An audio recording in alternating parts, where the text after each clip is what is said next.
Yes, indeed, of course, a pleasant good night to all and sundry. I noticed that you caught me napping there a little bit, but of course, that happens from time to time. After all, it is human nature, and therefore to err is to only be human. I think that is the philosophical disposition that I'll have to, of course, address that particular tardiness scenario upon. You know, the human being is among, of course, the life forms in, well, on the earth. It is said that because we have the gift of language, it reinforces our superiority over, of course, all the other, let's say, living things on the earth, including, of course, plants, because, of course, we dominate them as well. And last night, of course, we talked about our omnivore nature, so it seems as though we will eat meat, we'll eat plants and everything that that the earth could produce in terms of food. But of course, that is another matter. The fact of the matter is, let me say, of course, a pleasant good night to all and sundry, East, West, South, South Central, our friends in Tobago, and wherever you are, streaming on the World Wide Web. We haven't heard from Tobago for a while, and I expect, of course, tonight that you will grace us with your presence. I know that there's a lot of political, let's say, intonations and developments and posturing. Yes. Don't believe that we are out of it all entirely. We heard what Sejuk, who said, well, listen, he is ready like Freddie.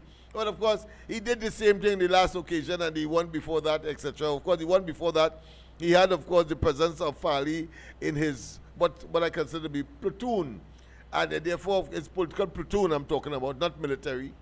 And so, of course, when that major general left, well, of course, he was left, of course, like the cheese, standing alone. Or it may be more like a rock, standing alone. What's his name? Watson Duke? Well, maybe a Duke that has been defeated. That's all I can say with respect to that, but I would love to hear, of course, from Tobago tonight, as well as we, of course, look at the developments on the Sister Isle, and, of course, here in Trinidad. But once again, a pleasant good night to all and sundry, East, West, South, South Central, our friends in Tobago, and wherever you are, streaming on the World Wide Web, a pleasant good day to you. Yes, indeed, don't forget, of course, to get us on YouTube. We are going to be during the course of the day, featuring and advertising and promoting and marketing and so on. Rest assured, we have to adapt to the new circumstance. We do not have, of course, a devilish, evil, wicked, diabolical, and, of course, very insincere and dishonest, corrupt government at this point in time, which, of course, as you know, we, of course, mercilessly, as they would have deserved, mercilessly and unrelentingly attacked the PNM for their macabre and their mismanagement and their lack of compunction and compassion as far as their policies, programs, and initiatives are concerned. And of course, tonight, we are going to focus on the present opposition merely to reinforce the fact that it is nothing different to when Robinson, head of the NAR and political leader, political leader head, but I'm talking about a prime minister between 1986 and 1991. And then, of course, we will also examine when the UNC came into office in 1995 under Bazio Pandey. We're going to examine the horns. We are going to examine the conduct of the PNM then. And then by some mystique, Pandey had to leave office because they left it, of course, to a vindictive Robinson to decide by 2002 thereabout, when the election, no, 2001, when the election bell would have been tolled and the results would have been returned of that elections, we had an 1818 situation. And what did Robinson do? Because he felt clearly that Pandey would have been responsible for the demise and the breaking up of the NAR, he then, of course, not give the leadership or the prime ministerial position. He being asked, of course, and I think Basdio Pandey was extremely magnanimous. I think he was toying with tremendous risk. But nonetheless, he expected Robinson to do the right thing.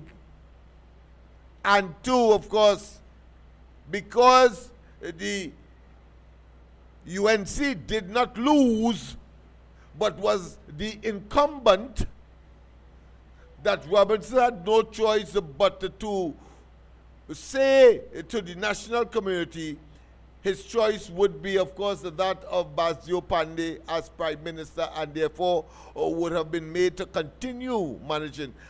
Remember, of course, inside of all of that,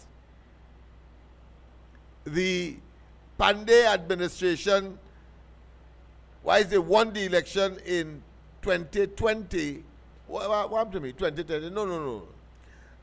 In 2000, not in 2020, Pandey would have been long out of office. So in 2000, when, of course, Ramesh and the other Ralph Maraj and Sudama plotted an internal, or should I say, a coup that caused the Pandey administration to fall, and they therefore had to call the elections, which resulted, of course, as I said, in the 1818 scenario, and gave Robinson an opportunity to take revenge on Basdio Pandey for causing the NAR to, of course, meet its demise. But I want to say this, that I will never blame Basdio Pandey.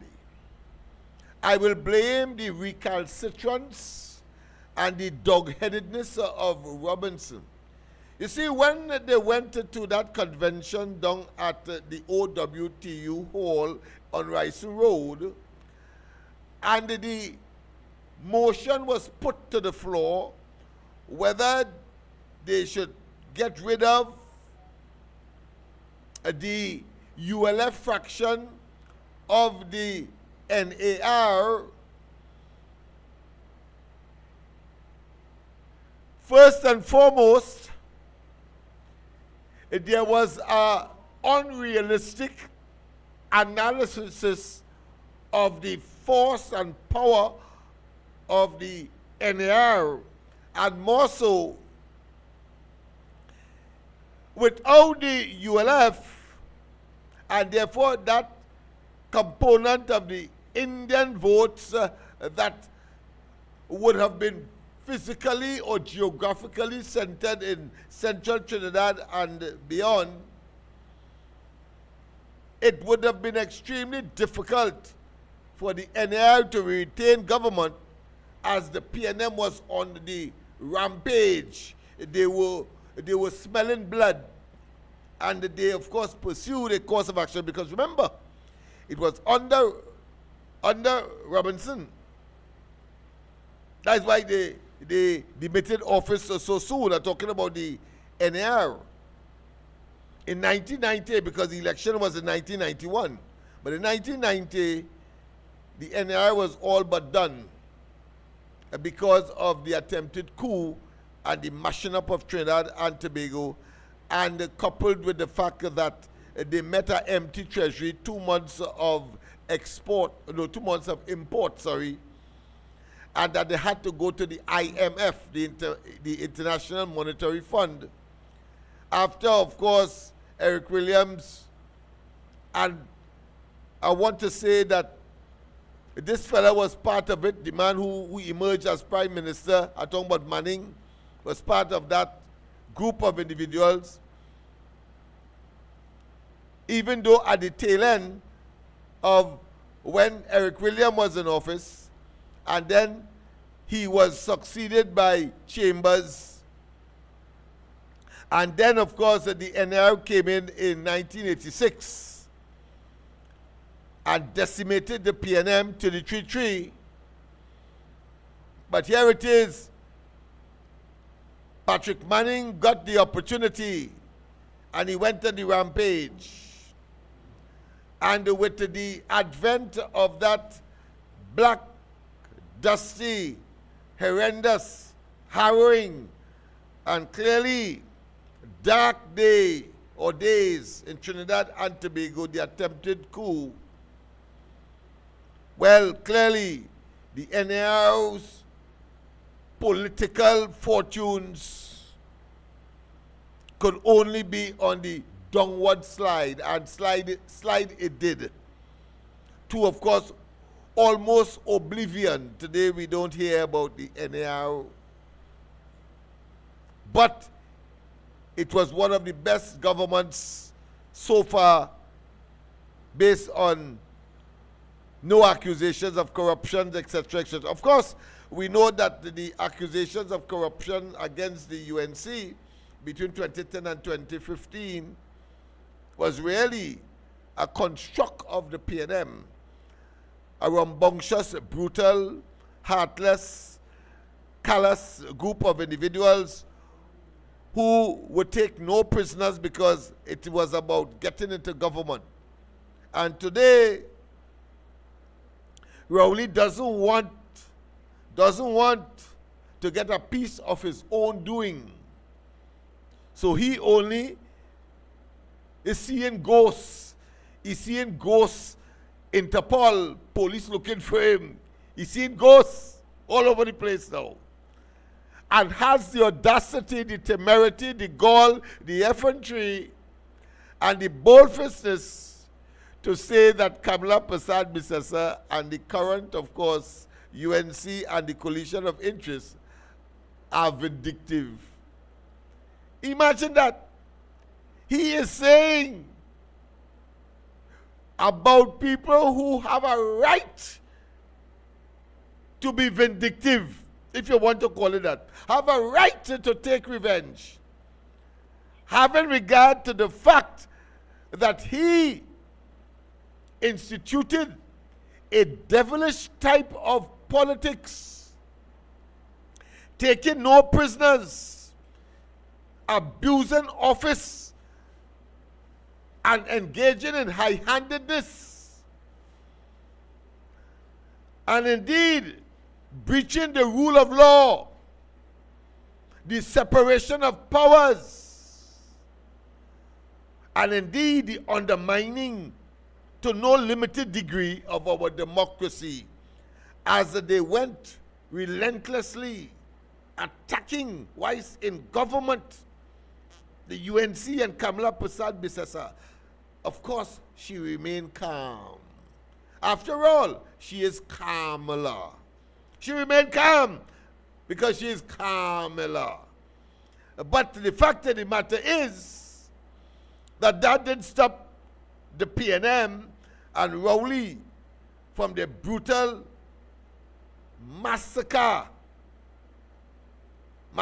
here in terms of their verbalization and their attitude and their posturing and their arrogance and their contempt, trying to gaslight and to hoodwink and to deceive the population into believing that something is wrong with the UNC, its leadership, and that, of course, it would have been the cause of the detriment, of the decadence, of the deterioration, of the undermining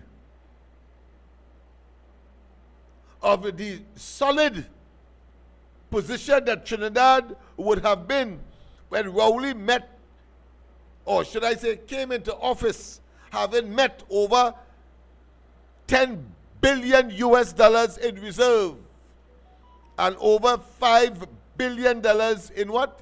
In the Heritage and Civilization Fund. I know when I speak Heritage and Civilization Fund, all you can remember is that they dip into it. Yes, yes. But it's important that we regurgitate and recollect. And in addition to that, of course, in excess liquidity over $5 billion as well. They weren't able to make use of the excess liquidity because it was estimated at the time that maybe about $3 billion could have been used or would have been part of the demand for new investment, the expansion of the economy. But instead, they engage in not just the propaganda of evil and, of course, blame, but they also engage in an economic policy that was contractive and contracted the economy, and claiming, of course, good fiscal discipline, and then introduced by and large a 2 budget presentation scenario in 1 year.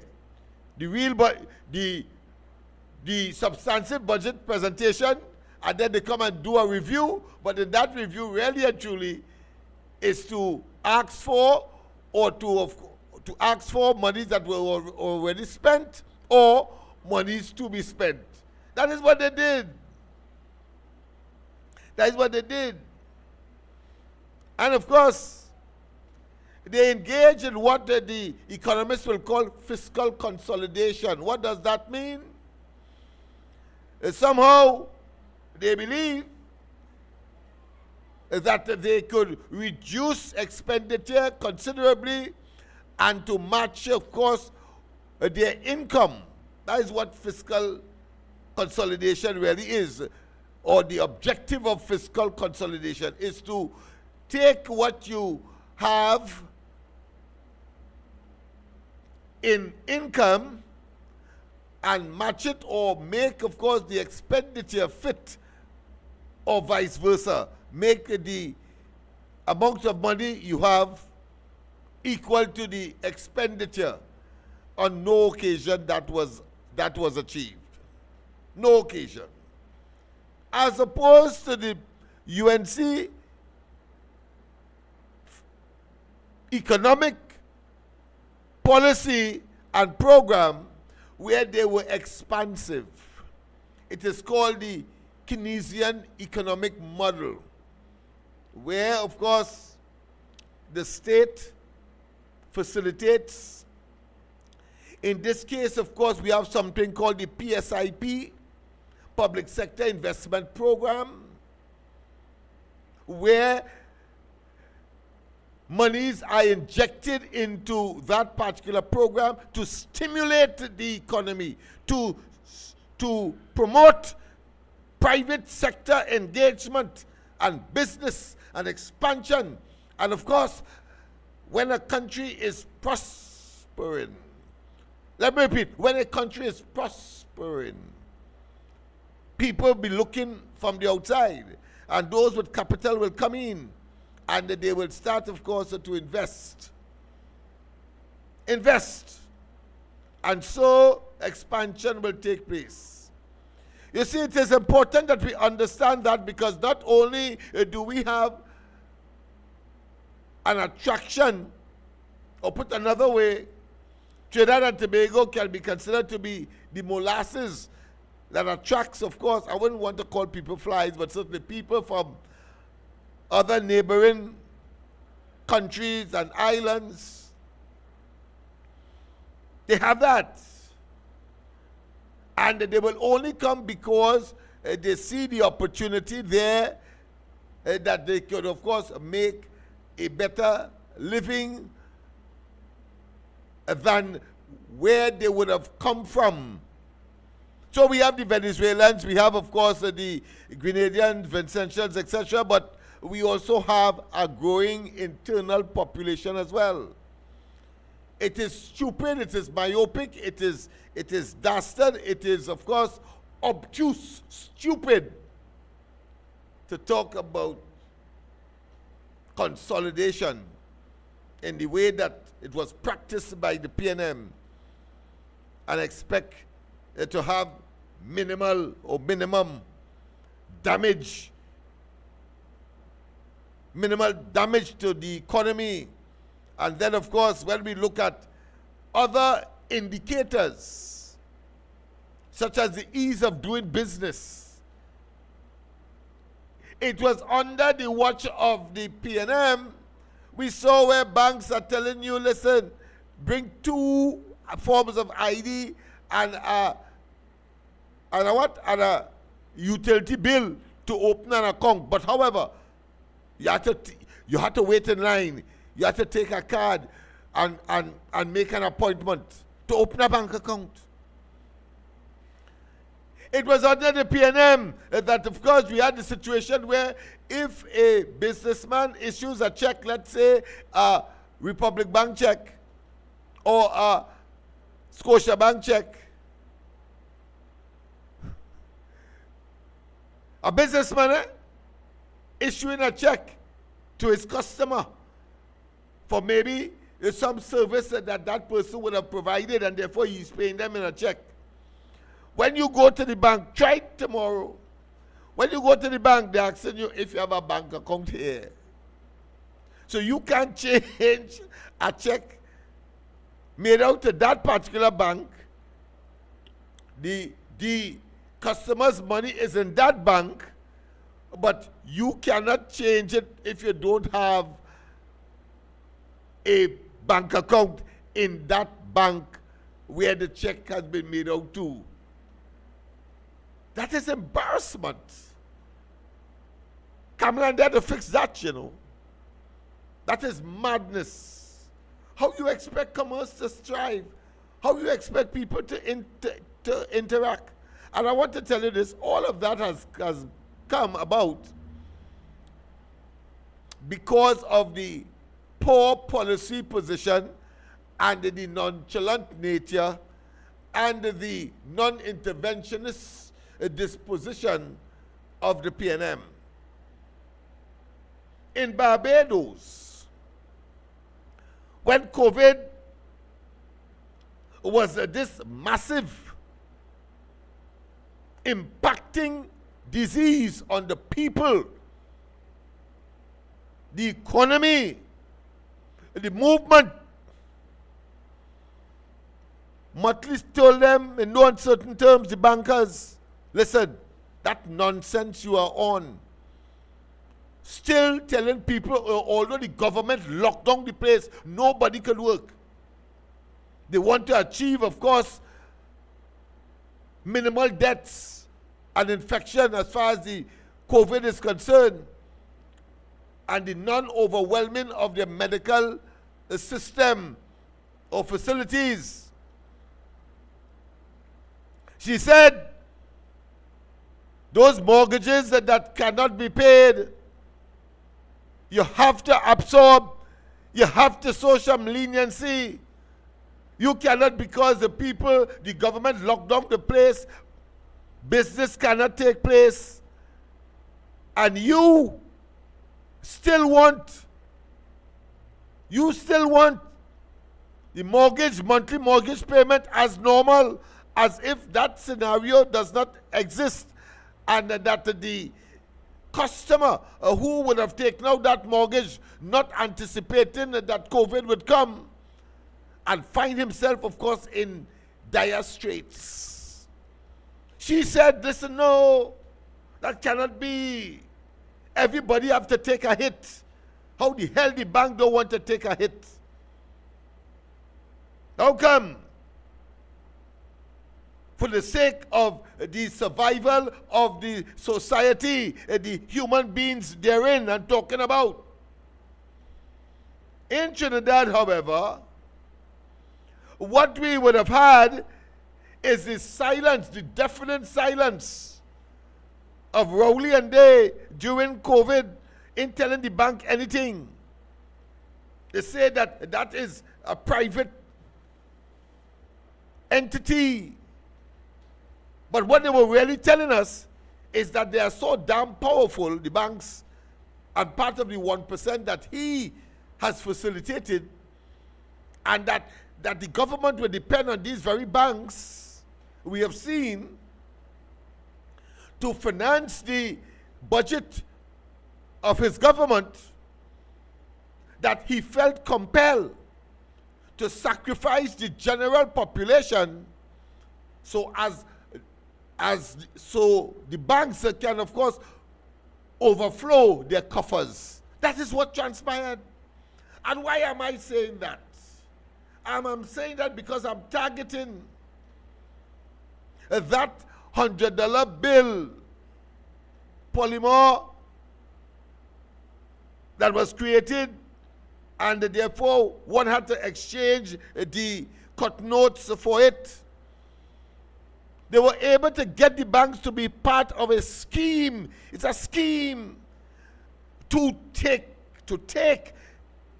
the mattress money of those persons who have a phobia for banking and banks.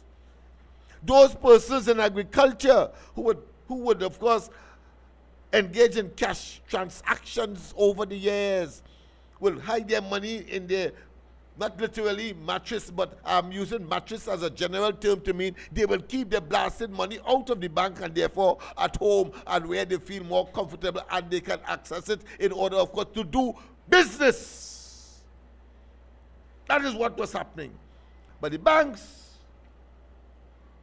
in cahoots with the government, they didn't mind telling you that in COVID situation and the closing down of the economy, the shutting down of the economy all over the place, the government didn't mind leaving the banks to do that, what I consider to be barbaric act. So that people will lose their investment, they will lose their homes, they will lose their land, they will lose their vehicles. In a situation where the government closed down the economy, shut down the place.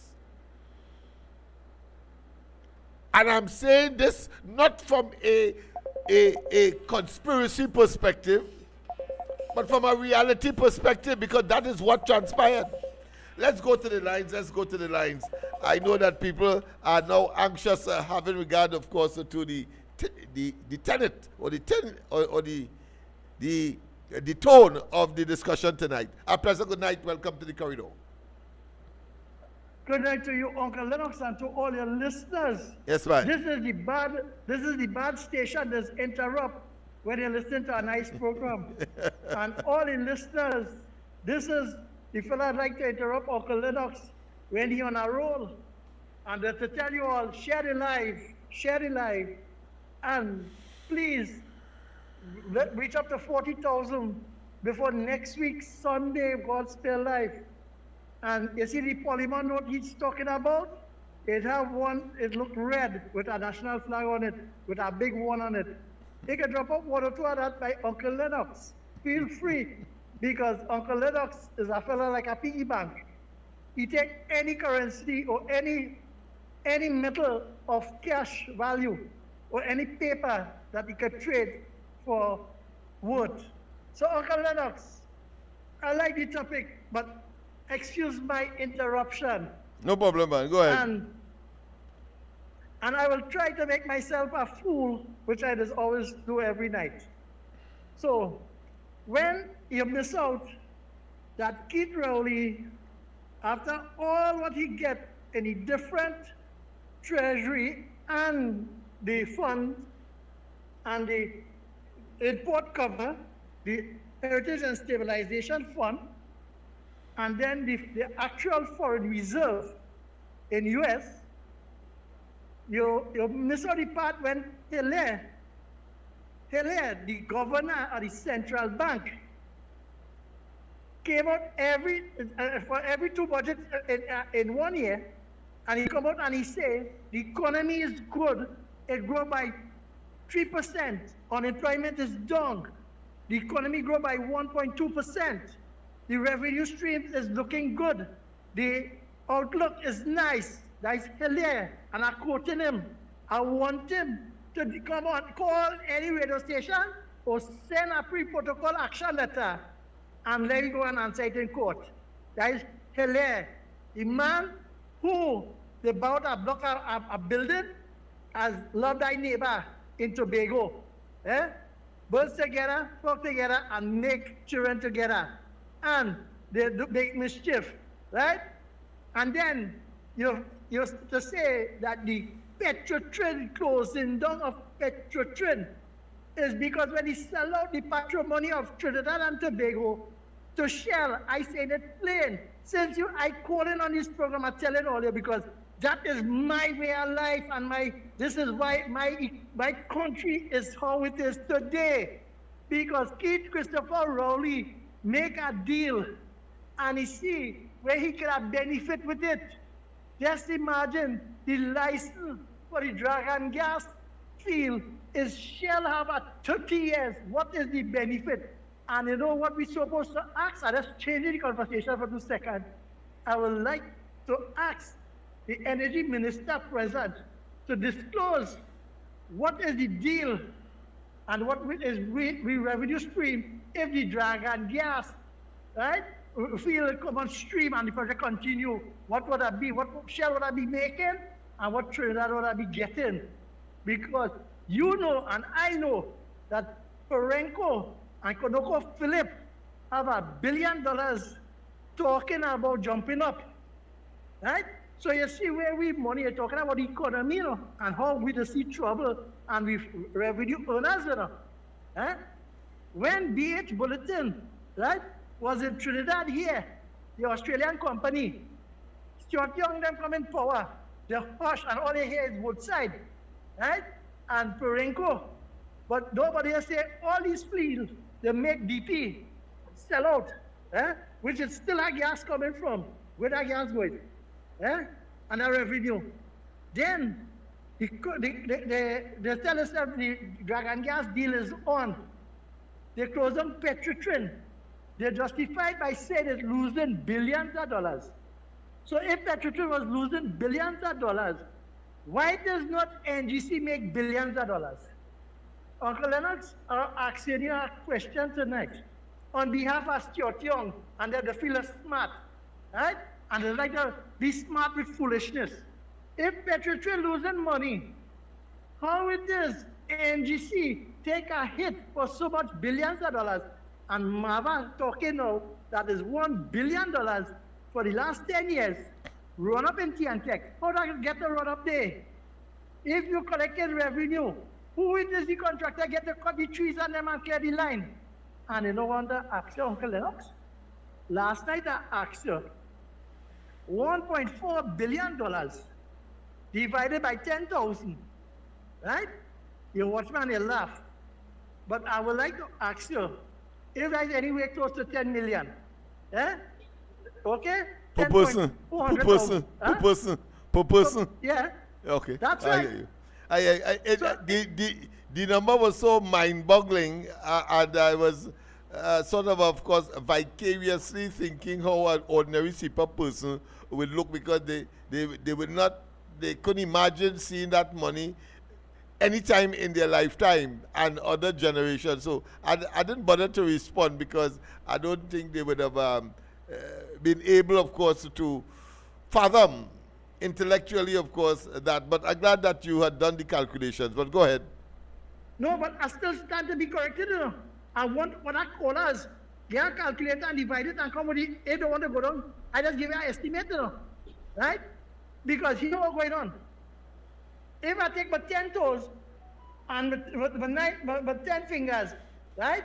Because I break it protocol 10 fingers I grew up with, right? And I divide it. And I say 10 into 100 is 10, right? Yes. So we'll get a number. So I just want, how it is these people workers? They're hungry, they're starving, and they have to buy books. That money for the last 10 years, that would have worked for, you know, because that would have stayed on Mr. seatbelt, Tagri, that would have hold seen on the on. books. We have another caller on the line, Mr. Faizabad. He's winding up. All right, go ahead, yes. Go ahead, Faizabad. Let me start the career. Sorry. So I just want to finish this point there, please. Yeah. Right? So if it's estimated 10 million, Mr. Takarika can work on the mass file for we, right? And see the kind of money in 10 years. But they say the workers are them hungry, they're starving, and they have books and single mother. Eh? So, Uncle Lennox, this is the topic. We have to explain to them and show them, right? And I will stop there tonight. Let Mr. Takarika, good night. And all listeners. I hear you, my friend. I heard.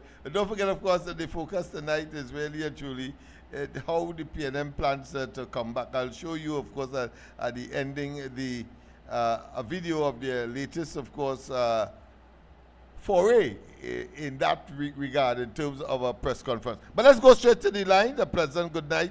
Welcome to the corridor. Yes. Good night. Right, you hear me good? Loud and clear, my friend. That same situation where you talking about, Yes. where Barbados and Ghana, everybody tell the bank, Yeah. yourself, right? Yeah. And we only refuse to do it. Yeah. They bring a woman from Jamaica named Snort. And we do my share very reasonable together, no? Okay. And she start taking camera talk, boy. Go camera say that you had the bank have to do that. And you can't remember that we woman named Snort? That woman said she very reasonable thing. You know, picture Snort. Yes. Yeah, like I Oink, oink, oink, oink, oink, oink. Go ahead. Yes. Yeah, oink, oink. And she gave camera talk on behalf of Rowley and them. That was the most disgraceful thing that they had here, boy. And as the rightfully said, they wanted to take everything, everybody else. Yeah. You really wanted to take everything, clean out the treasury. Yeah. They could do what they want, Lennox. You see them 4 benefits that we get from Kamla? Yes. No property tax, nobody can touch the pension, they can't raise light bill, and they can't raise water bill. Them could do what the hell they want, nobody want to hear them. And mind you, those are 4 gigantic ones, but there are others, and there are others. But go ahead. And they have others to come. Yes. That to come, but have been implemented already. Go ahead. You know how much expense people getting away from it that way? Yes. Because you had allow only them to do that, everybody broken. Nobody want to have no money. Yeah. Nobody. And money, And you would have had another record-breaking period of crime and criminality. Don't forget that. Boy, boy. People are well ungrateful in this place. Yeah, we are on course not to break any record. I want to tell people that. We are on course not to. Of course, last time we talked about that, we are in the transition period. Remember, I explained that in the 2010 scenario, and now we have it again now in 2025. Go ahead, Mr. Tagrigo. You see the $100 bill thing, Lennox? Yes. All that money was supposed to be burned. Now we're supposed to have and watch it burn. To burn the money. Police and everybody was supposed to witness that. Like that big stink went on there with that $100 Oh, bill. yeah, it was a scam. And the conspiracy would have been with the central bank, the private banks, clearly, and the government. Of course. When you take in that money and you give people, but you're supposed to burn that money and have witnesses to see that they're being burned. That didn't take place. Plenty of that money still in existence in a different form now. Serial numbers and everything if they could. But if that was America, there's a lot of massive approach to that, and you will see same serial number on $100 bill, you know. Yes. Real cooking is very true. But they could do what they want, Lennox. I think Kamala went to to visit the boat on the wharf that come in. All right. And you know they didn't even show that on the news tonight. All right. Well, you know how it does be sometimes, but eventually the truth will always prevail. good will always prevail, and evil will have to, of course, retreat into, of course, the darkness and the shadows. Yes. If you see people line up there and only anti-camera, them could never move this government along. Them said that to do it. Yes, man. Them could never move the UNC enough. And they're going mad, well, we have any word yet, but the more they talk, the more mad they're going. Oh yes, yes. You can see that. And tonight, of course, we will look at that. We'll play that video, hopefully to the end, to see all the speakers. But take note of Al-Rari tonight, because he's trying to score some what I consider to be judicial or legal points that is ocious and irrelevant, because the situation in the United States is different to when Warner was, of course, indicted. They studying Warner again because the Supreme Court said that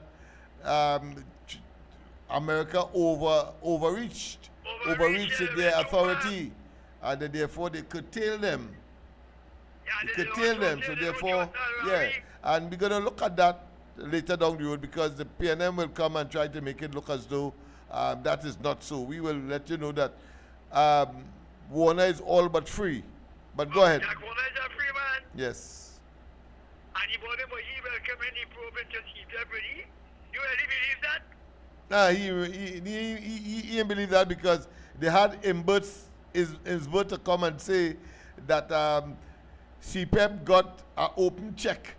An open check from the cabinet to employ how much gang they want, and put the government into whatever expenditure they wish. I mean, that is nonsense. And I mean, it's clear no court will see him as a credible witness. He could be former minister and current minister of finance.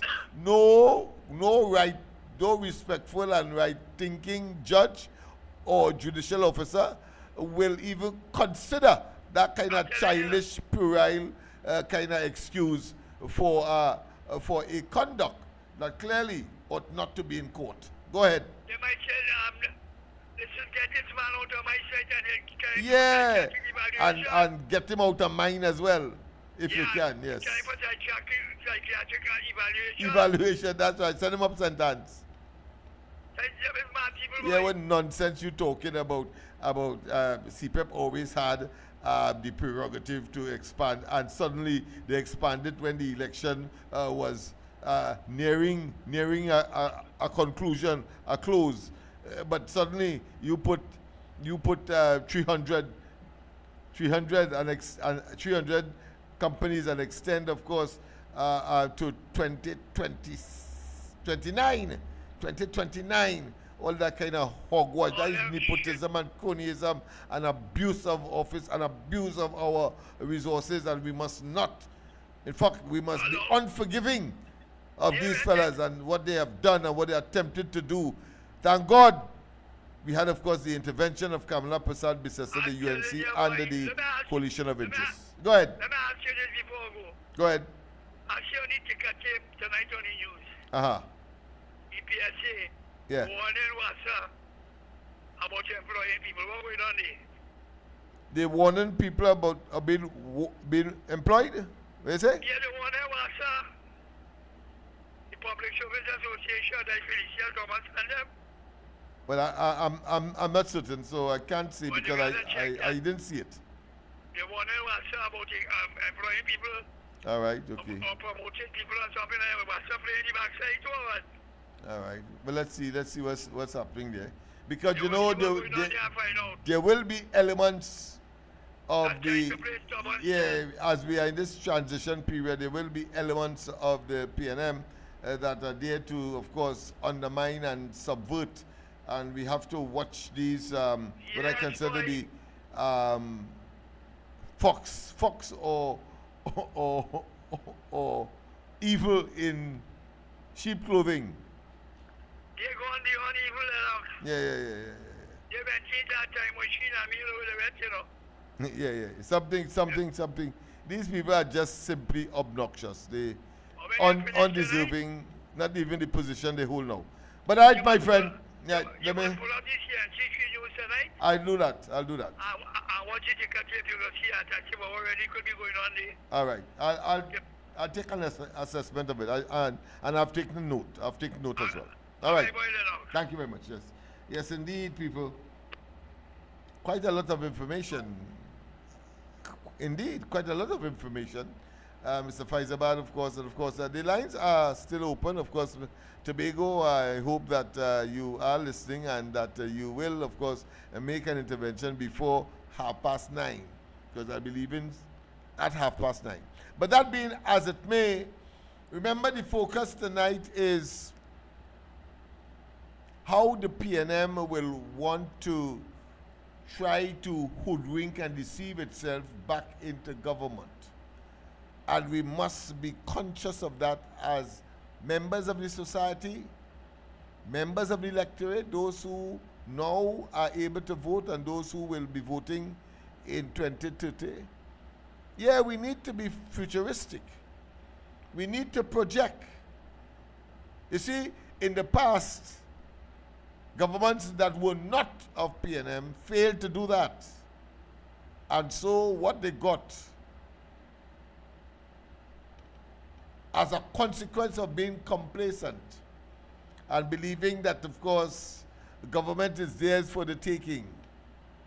No, the leadership of the PNM, as I have regularly stated, has morphed into a criminal enterprise. Let me repeat, the leadership of the PNM has morphed or has evolved or have mutated into a criminal enterprise. Notice, Penley Beckles is silent about where they get the money from to build Balize House, you know. She is silent about whether or not there was any cabinet approval for expanding the number of CPEP workers and the other areas such as, of course, the reforestation program and the URP. Notice she's silent on that. But she wants you to focus on some amorphous perception that Kamala and them evil because they shut it down because they find them out. They find out about them, and therefore you have to be a nincompoop, an unadulterated sucker to know that these people are political appointees placed there by the PNM and not understand, because remember, Kamala Prasad Bisasa paid the price in 2010, you know. She left the URP political appointees of the PNM so long in those positions. You know what? They took the government then to court. That is so bold-faced and brass-faced that they become, because they had certain expectations, because Kamala Prasad Pisasa and the then UNC and the partnership did not displace them immediately. Well done, Kamala. You learn from your mistake. Get rid of them because they are political appointees, and replace them with, of course, your own, because not that it will happen, because the PNM will not come back into office, but if hypothetically we would have seen as well in the past that the PNM summarily, you know, you have to go when the PNM gets into office. So let's not waste time with these people. They want to have the cake and eat it. No. They must grovel, and they must, of course, pay for the sins that they committed while in government. Let's go to the lines. A pleasant good night. Welcome, of course, San Fernando. Hello, good night. Good night. you make you make me laugh last night, you know. Last night. Tell me. That video with Keith Scott. Oh, Scotland. Yes. That buffoon. I don't know how it is. People expect that this PNM government supposed to come back into office, you know. I just don't know. No. Imagine just a few minutes ago, you said that it was a bill. You know you getting up to say that you didn't say it was a bill. You had the speaker telling you, look, shut your damn mouth and sit down like that. He probably vexed he couldn't say damn and so on because it's unparliamentary. But go ahead. You took me to the point this morning and all. Yeah. Because I was trying to get onto the corridor transformation, not the corridor transformation, the ground report, and I couldn't get on. But you took me to the point because you started to make the argument that some people are people are fickle. Right? Yeah. All the time you be in PNM, and as soon as the UNC win, right? You want to come and play that UNC now. Yeah. No. I heard over the weekend also that a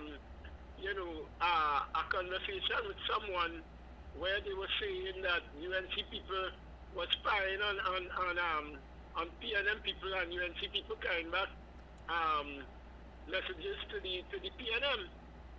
But in my view, right, if everything, even with Scotland, if everything with them is so stupid, how the hell in any position could UNC people be, spying on PNM people to push back foolishness?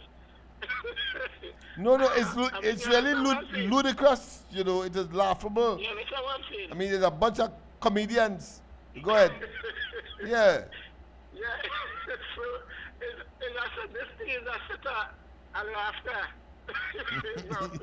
I'm very kind of tired from the emancipation program, Right. because it was 8 days of a harrowing experience. All right. Hello? Yeah, go ahead. I see that the volume lowered just now. So speak a little louder. Nah, boy, you're breaking up there. All right, speak a little louder. Hello? Yeah, speak a little louder now. Go ahead. Speak with that tone. Nah, boy, something going wrong. Yeah. You hearing me now? Yeah. Right, good. So, I was wondering how this PNM going to come back into office with all that foolishness. You understand? I can't understand that. Or if people by now don't understand the foolishness that is going on, even just now when you was talking about the $100 bill. Yes. Right? A lot of people, now some people are wondering, even with CPEP, right? Poor CPEP people, they're going to be starving, they're going to be this, they're going to be that. But when you really care to consider it, that $100 bill that was taken away by the government, right, caused a lot of people to suffer, Oh yes. And as you're on CPEP, a man who I had some generic respect for, he come and say that school, the compound of schools, the grass, pretty high. My mother would say that that is good for grazing cow and goat and so on and so forth. So I had to say, well, why would you project that onto the population? Let's assume, and I said it in uncertain terms because I was irritated. I really was annoyed and angry. I say, which school in the whole of Port of Spain will have grass that high? Well, I was listening to all of because Port of Spain is a concrete jungle. So, apart from that, every school has its own cleaners and so on, and maintenance and janitors and so on. by virtue of a check that is given to each school, the principal, to treat with those matters, including security. But you're in a concrete jungle, and you are saying that grass reaching knee high, and some people say head high and all kind of thing. Who they feel they're talking to? Who in Port of Spain that has dozens of school, you making that kind of argument? You know what I mean? And you want to just, if there was Rowley, you take back your hand and spit in it and hit one clout. Yeah, one clout for that kind of nonsense talk. But go ahead, my friend. It's a good thing. Rowley out of it now. Point that, I had 8 days of that emancipation thing. Yes. But what I wanted to say too about the emancipation program, some people are not accurate with. I mean, we know that emancipation was a fast put down by the white supremacist people, right? In terms of you give me freedom, but it's not in totality, because you as a white man who give me the freedom, you own slaves, and you were still beating slaves when it was given. But even when you also look at it, when it comes down even down to today, right? You know, just the idea, give me what 10 years of what people of African descent. I mean, come off it. I mean, but it doesn't stop me from really celebrating emancipation, because I know that I know the history, right? But it really is a fast in terms of, some people just don't like to celebrate it, others would, but that's how it goes. All right. Right? Yeah. But it doesn't stop me from really celebrating, because to me, emancipation is really a spiritual thing. It's not a exercise. Yeah, it's not a fed for me. Okay. Right? It's a serious thing. I take it seriously, because I take the talks on reparation real seriously. I've had several lectures on my own. When I say on my own, in collaboration with the Emancipation Support Committee with Dr. Claudius Fergus, I brought him down to the library last year in San Fernando to lecture on reparations, because he's the head of the reparations committee in Trinidad. And I like the way that my Prime Minister is moving, because she was comprehensive. Yes. She was incisive. She was authoritative. And of course, sung like a leader that will deliver. Most important. I mean, she was comprehensive. I felt as an African, I felt as though what she was saying already exists.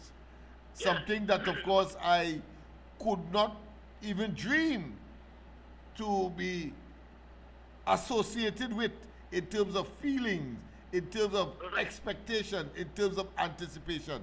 Well done, Kamala. Well done, Kamala. To me, I respect her for that, because you know why? Yeah. Because a lot of people don't know this. In 2011, I think it was, I have it on tape, right? She formed the Reparations Board of Trinidad and Tobago with Dr. Hilary Beckles, Katha Cambon. She said that she will revive it. She will revamp it. Yes. Yeah. So a lot of people don't know that, but but I like what she's doing, and I only hope that she could keep that fire burning.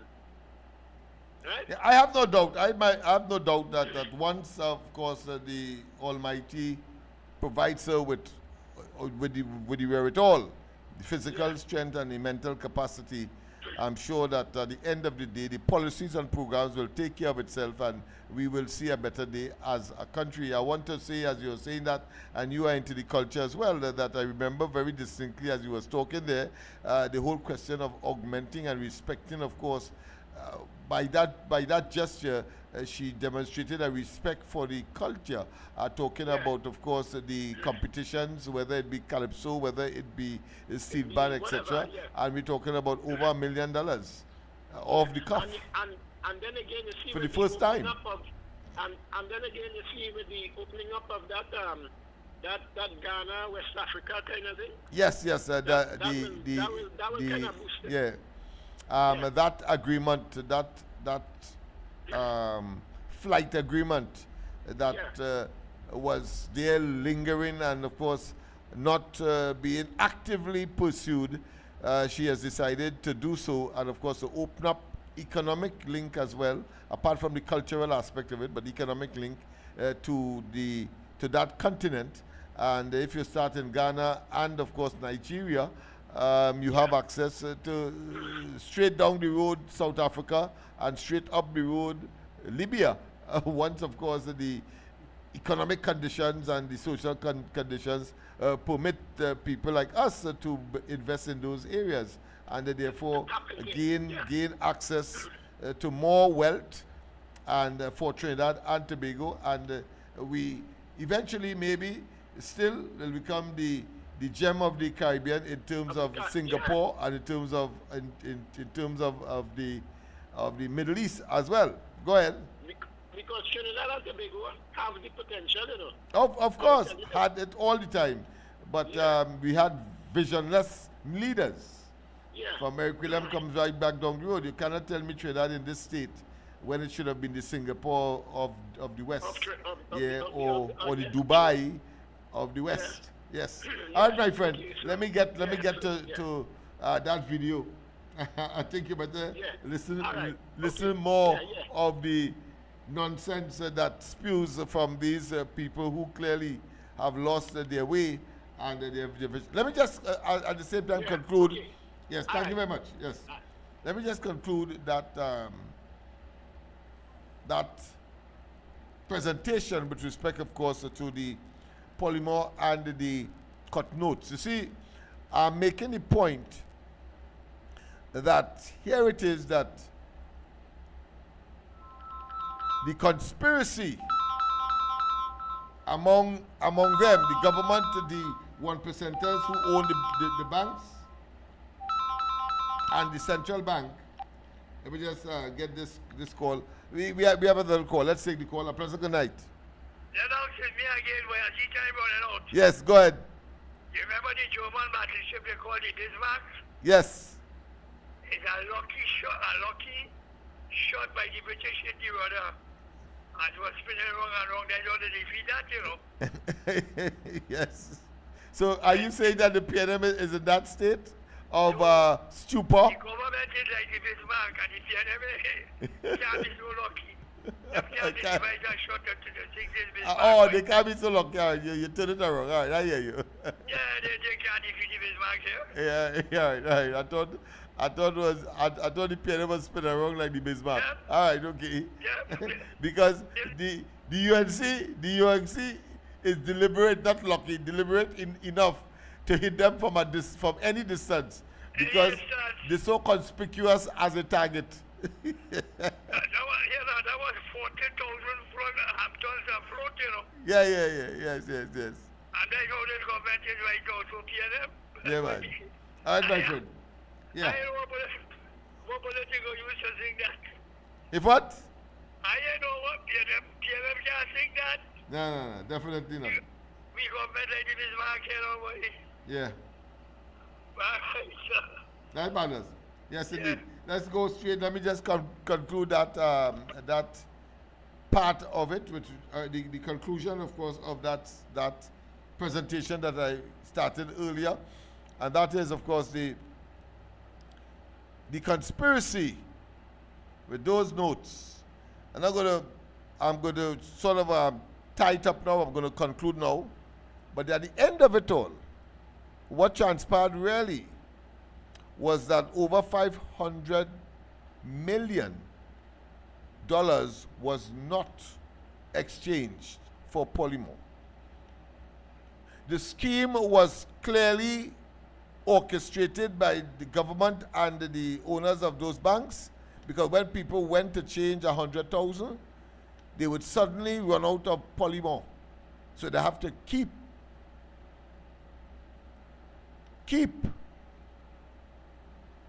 50,000 in the bank by force. By force, eh? Because they say they run out. So you want to keep an account of your money, and you want you want to know that at least you have something to say that you have that in the bank. So they give you, of course, they open a bank account for you one time.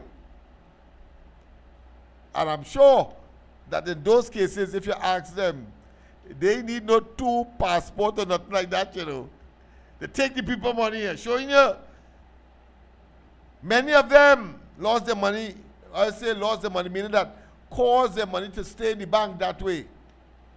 And as I was saying, over 500 million was not returned. We are yet to know from the central bank or the government where that money went.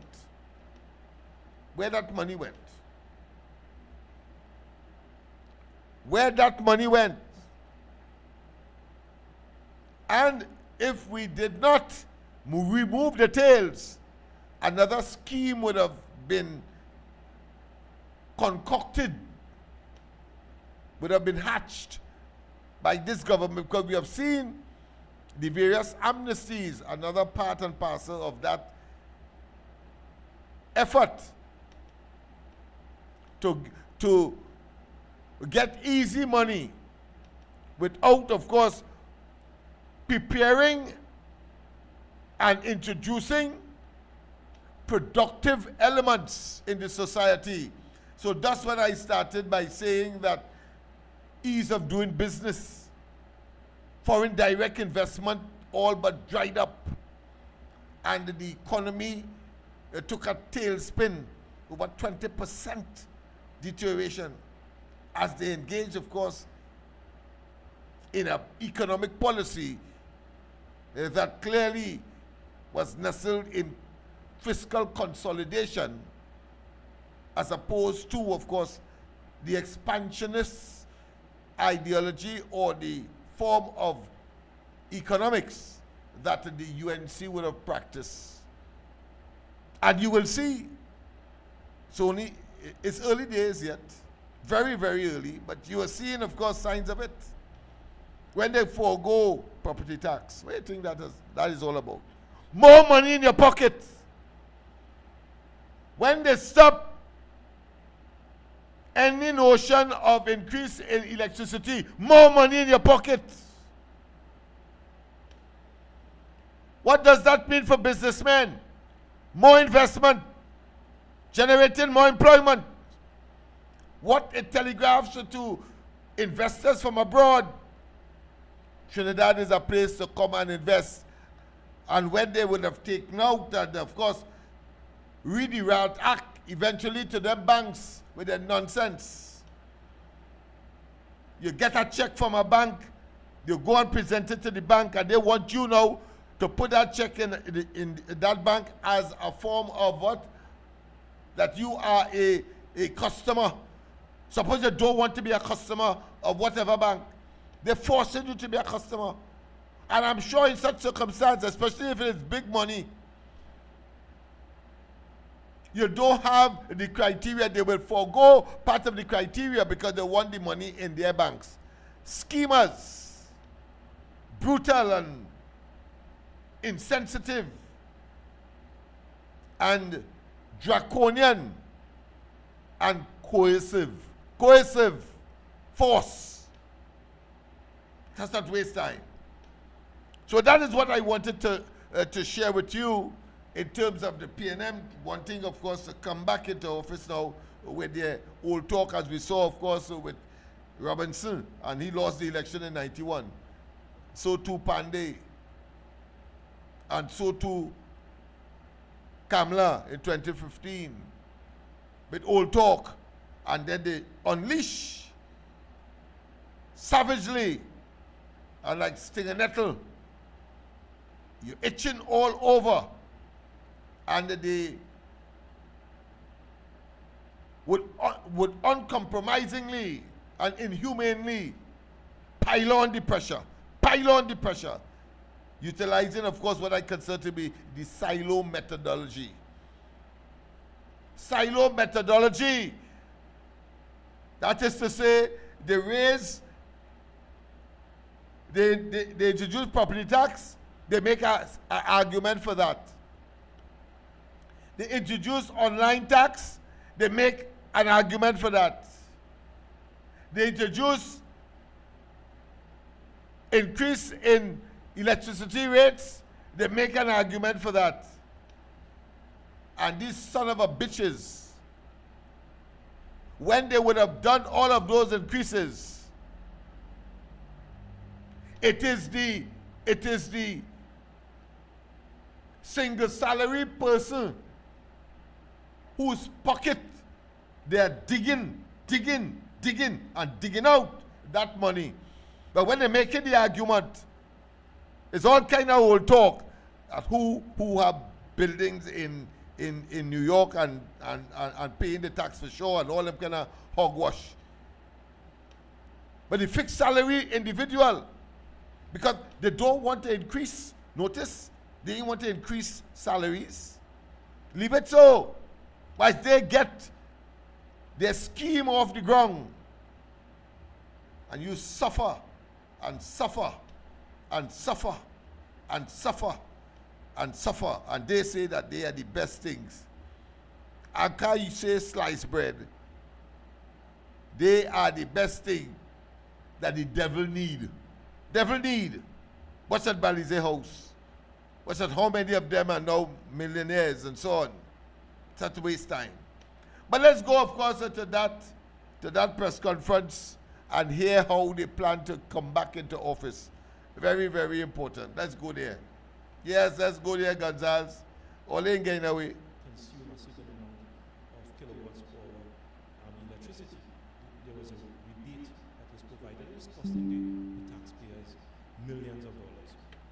So when that report was submitted to the PNM government, we had to take into consideration how are the recommendations of the RSC going to impact on existing program like the Utilities Assistance Program, the rebate program, whether or not TNTEC will be in a position to settle its outstanding debts to the NGC, whether TNTEC in moving forward in the short and medium term will be in a position to start paying Bottom line, its debt to the NGC. bottom line, they tackle, of course, the residential, not business, residents. That is the intention, to increase. But now that they did not get the opportunity, he coming to talk hogwash. Let's go past that now, man. You won't be prosecuted for more than. I instructed Mr. Brent Hall Pike, retained by the UNC, as instructing attorney, to write the other side and to offer them, by way of invitation, the liberty to give submissions on the authorization to proceed. And the legal team for Mr. Warner respectfully declined to do so. Based upon the material kept, Mrs. Elder continued to lead the magistrate court matters.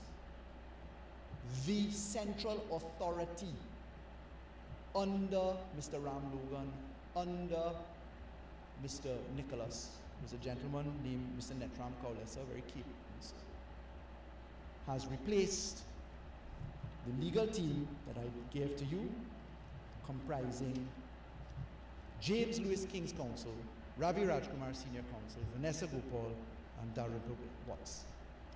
So enter Mr. Strang. Mr. Strang was in the position where, as I'm informed, the attorneys at law on the record, the previous attorneys, received this letter, received this communication from Mr. Strang saying, well, I understand you were previously in the matter, so that's how they were informed. But on the day of the hearing that came up yesterday, the judge, Madam Justice Reed, had already received written submissions coming from the claimant, Mr. Warner. There were positions in reply by the Office of the Attorney General, and then there were submissions in response to those submissions of the Attorney General. So all the written submissions were filed in the matter. And what is interesting to note is that the written submissions by the Office of the Attorney General. They were filed on the 2nd of May 2025. 2nd of May 2025. These written submissions deal squarely with Mr. Warner's allegations that there was misrepresentation, effectively fraud, a lack of candor, a lack of full disclosure, a number of very serious allegations into the Attorney General and the Office of the Attorney General, including allegations that the lawyers for the Attorney General, and that would include a string of lawyers for the Attorney General, all the way up to the Privy Council, misrepresented certain things to the courts. In fact, the Attorney General went further. On the 4th of August, the day before the hearing on the 5th of August, the Attorney General wrote to Madam Justice Karen Reed, making reference to the trial set for the 5th of August, the next day, asking for an adjournment of the matter and saying that the reasons are that inquiries are ongoing into the submissions made by Mr. Warner with the intention of giving the court a full explanation. Fine. One, of the basis upon which the then Attorney General issued the specialty certificate on 21st September 2015, and two, how it was that representations came to be made to the courts, and in particular the Judicial Committee, in the judicial review proceedings, during which certain representations were made to the Judicial Committee as people, that's a bunch of hogwash. What we want to know from you, Alwari, whether or not it was you who signed off on and created that indemnity arrangement with Vincent Nelson. That's what we want to know. We want to know if those children that was holding those high-power weapons was your children, because you ain't confessed as yet. Your former boss said yes. We want to know how Brent Thomas was able to get on a regional aircraft, who commandeered it, and how it is, and what was said to the Barbadians for them to keep the man against his will, to bring him back to Trinidad, so that a judge in Trinidad says that it is what? It is kidnapping. That's what we want to know. That hogwash you're talking there, somehow believe that you're some kind of legal luminary. No. You're a legal loom. A lump. Full stop. That's nonsense. And, well, we had no choice, but of course to listen, because I suppose traditional media are now seeing them for comic relief. That is what that is. A pleasant good night. Welcome to the corridor. Good night, Lennox. Lennox, I had to chime in when you started talking about Faris Alwari. Because I tell you, every time I hear that man's name, I want to just scream. I am so, yeah, well, I just want to vomit. Yeah, I know the feeling. Especially when he talks in his kind of upper crust kind of, like Stuart Young kind of accent. People criticize my accent, but I don't have a upper crust kind of accent like that. And the other thing so it shows the class differentiation where he is from, very privileged. That's why he could speak and act the way he does. I'll tell you something. When the Venezuelans were coming in, he pretended he didn't know anything about it, and he was the Attorney General at the time. Yeah. And I also right? And he pretended. Then when he sold that car to his buddy, a Porsche or whatever, he was like, totally didn't want to talk about it, and it was very much like dismissive. That was almost like inside dealings, because the guy he sold his vehicle to has been awarded a lot of state contracts, especially to do legal But of work. course, he was very vociferous with respect to David Lee. Lee's exactly. tragedy, yes. Very Yeah, convenient indeed. And he had the ability to stand up there and talk nonsense. Go ahead. Yeah, and the media played into it too. Yeah, The of media course. perpetuates As is the case now. this thing that, But I'll tell you something. I want to just jump back to the president. So while Wari has always been very shifty as a shifty lawyer, you know what I mean? He even tried to bribe those juries in New York, or in Florida or New York, where he was telling them he would give them lunch or something because they ruled That's in right, favor yes. of a judgment. What is wrong Yeah. with this man? Always a you know, he should- macabre, yeah. Sleazy, Right, but I wanna say- sleazy, yeah. underhanded, Yeah. a slick criminal. Go ahead. And it appears that they used Jack Warner as a income tool where they were able to give contracts to their friends and $6 make billion, millions of dollars. yes. And handling Sorry, a simple 6 million, extradition 6 million, case yeah. where there was an agreement. Now Yeah. we found out there was an agreement. You see, they're always losing documents in this government, always in the courthouse, always in the police station, because the police have to come up with files to give to the DPP, and the DPP could never find files, and it drags on for decades. So I want to thank the UNC for saying that they want swift justice. They don't want people holding, the police holding their guns for years and years, or the health system, everything is dragging down years and years. You have to wait. And I love the way how they are addressing things, but a lot of us are impatient because we feel like they're working on like political stuff, policy stuff that will impact, I guess, our quality of life later on. But the part of the quality is also the infrastructure problems, like with the roads and patching. And I guess because they're cleaning house with CPAP and looking at all these works contracts, I hope they are. Maybe they'll eventually give money to regional corporations, and regional corporations can work in tandem with government, with central, and we could see some good changes in our area. But I do tell you, I support what they're doing right now. I think this stand your ground legislation is great. I think Anand Ramlogan came back swinging. He gave a wonderful presentation, and it was covered. And if you listen to him speak, it was powerful. He made sense. Yes. You know, and talking about, hey, you got to protect your house. Yeah, man. And Your we castle. never heard the PNM, Yes. your castle, and we never heard the PNM speak to us, any minister speak to us like that, in that tone. And I love the way how Mr. Parada talked about the late Timal, saying how what Vieira said was wrong. Because Vieira has been almost like a lifelong career politician now, sitting independent. What the heck? For years, and it pisses me off. So I'm glad Mr. Parada brought that to the front. He needs to, and same thing with Ivor Archie. He's part of the problem that causes slow justice, because he's always on sabbatical. He was never around. So we need to see some changes, and Justice Margaret Mohammed made a good decision on that extradition case, saying you have to find the files and whatever, and send it to the DPP That's right. to find that agreement that But Warner and he US comes there attempting, of course, to sanitize an unsanitizable scenario.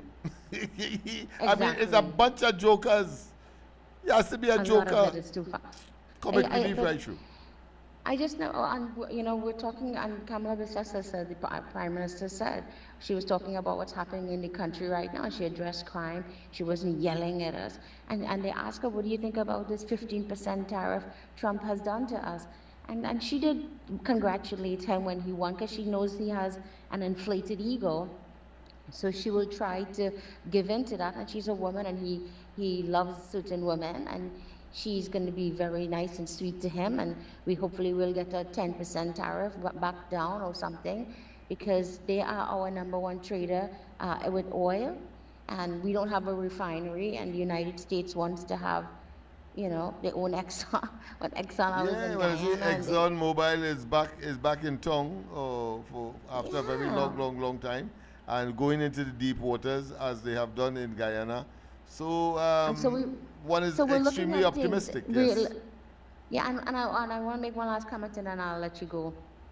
But when the Minister of Health was at that comfort health thing that the United States brought in, you know how they have these army doctors coming in and they'll give free health care for the day or emergency. Yes. Well, the minister, Dr. What's his name? Budo? I forget his Budu, name. yes, Budu. yeah. Right. He said that, they had recommended like 100 people to be seen. And I guess I don't know, all these people showed up and they didn't seem sick. People were going for dental care. I couldn't understand this. Yeah. I can give and- you a and Mr. story, but Buddha was I will leave it embarrassed. for another day with respect to dental care. With a little tiny No, tot, but no, what I'm saying simple things like dental care where we have health that's centers right. to provide that People, service. you have to wait You know, 2 years. Yeah, exactly. Imagine Well, you see that your teeth thing. rotting. And Mr. Buddha was or you're waiting to follow up for diabetes or your leg problem or something. But Dr. Buddha was embarrassed, I think, because when he saw all those people, he said, we have a problem here where we have to have we have to speed things up so people are not waiting years to see a doctor in the hospital. That's and he right. said, while he was speaking, the white guy, one of the Americans, who was a military guy, he was like the head person there. And I saw him looking at the camera, looking around, and I could tell in his mind, because he's been to so many third world countries, that this is like another third world country to him. Oh, yes. In my mind, I said, this is how the PNM always wanted us to be. Yeah. Always groveling and No, begging. no. And And they have when the- we have the oil audacity and to- gas and, man, we got so much stuff down here. And look, sugar cane is that's a cash crop. It'll come back again. Yeah. Because of what Coca-Cola wants to do, because Mexico makes Coca-Cola with sugar, brown sugar cane, and why can't we do it here? So That's anyway, right. hopefully, All right. you know what? Yes. All right, so let me let you go. Yeah, and these I days we think- end at 9:30, so we are past our Yes, time. I'm gonna let you go. All right, thanks. take care, Lennox. Yeah, All right, bye. thank you very much for your intervention. People, of course, well, we have come to the end of our program.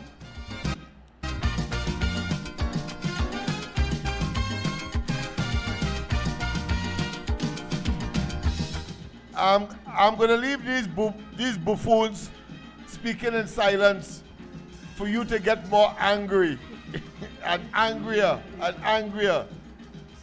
Because you try to defend the indefensible. I mean, they're just simply foolish. The matter has to be referred to the DPP, but he's trying to say somehow that it ought not to be. Ought not to be. The judge is concerned, but he comes to us and says no big thing. That charlatan, that nincompoop, that asinine specimen of inhumanity, all of them. Have a wonderful rest of the night. God bless. And if you have to go to sleep angry, pleasant dreams. Pleasant dreams to make certain that we keep them out of office in perpetuity. In perpetuity, people. Have a wonderful rest of the night. God bless, and see you tomorrow night. Tomorrow night? No, tomorrow is Friday. No, not tomorrow night. Till Saturday night. Of course, don't forget tomorrow morning, the Ground Report, Andy, Mikey, and myself. Have a wonderful one. Bye-bye.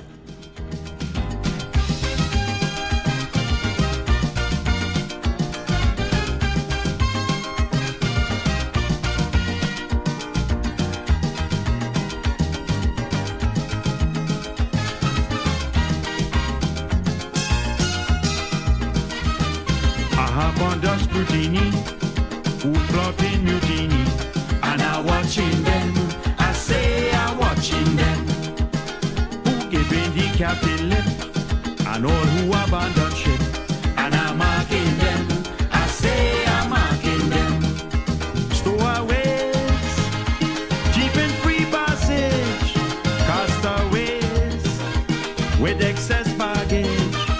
Crimson pirates moving into kill, but I'm sailing still. I say I'm sailing still. I'm sailing with the boat, sink or float. I'm sailing with the boat.